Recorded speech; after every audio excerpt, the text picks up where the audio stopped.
Welcome back. India reported a record 412,000 COVID cases in the space of 24 hours on Wednesday and 3,980 deaths. The government's top scientific advisor also warned a third wave is inevitable. The current surge of coronavirus has already overwhelmed the health system, with hospital beds, oxygen, and even crematorium space in short supply. Several states are under localized lockdowns and curfews, but the Indian government is reluctant to impose a national lockdown for fear of the impact on the economy. More in this report from the BBC. The situation across the country remains alarming, as India again recorded another daily record number of cases. At least 3,900 COVID deaths were reported, and more than 412,000 new infections were reported in past 24 hours. Here in Kashmir, the situation is getting worse. Yesterday, around 4,700 new infections were reported, and the region is under a strict lockdown since last week. Only essential services and frontline workers are allowed to travel. As infections keep rising, pressures are also building on central government and Prime Minister Narendra Modi to impose a nationwide lockdown.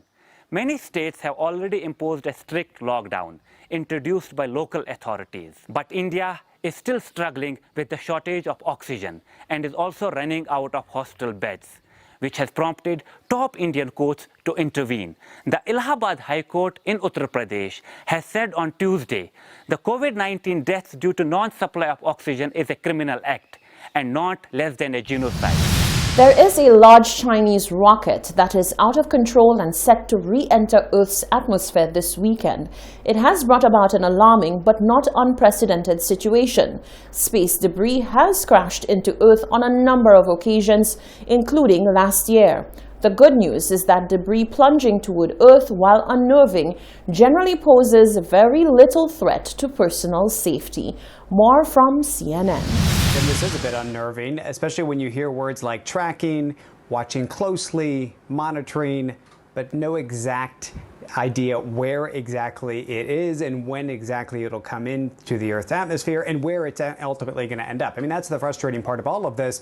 What is interesting, though, is how it's being portrayed here, and that is not being widely publicized. I mean, the U.S. side of things is obviously portraying this as an out-of-control rocket, a very large one at that, 100 feet high. It's 22 tons. It goes 18,000 miles per hour. Here, though, one state media article that we came across suggested that this is just media hype from the Western media, that is. What is interesting, though, they are saying that the likelihood is it'll end up in the Pacific and won't cause any major issues. However, there's no guarantee, and I think that's the ultimate concern, is that this is an out-of-control rocket. What I do go back to, Jim and Poppy, though, is as they're calling this media hype here, I go back to February of 2020 when I was covering the outbreak, and they said the U.S. was overreacting when it comes to the coronavirus outbreak. So you got to put things in perspective.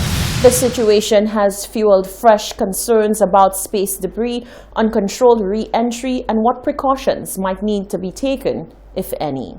This is the Hot 7 TV Nightly News. When we return, the latest weather forecast.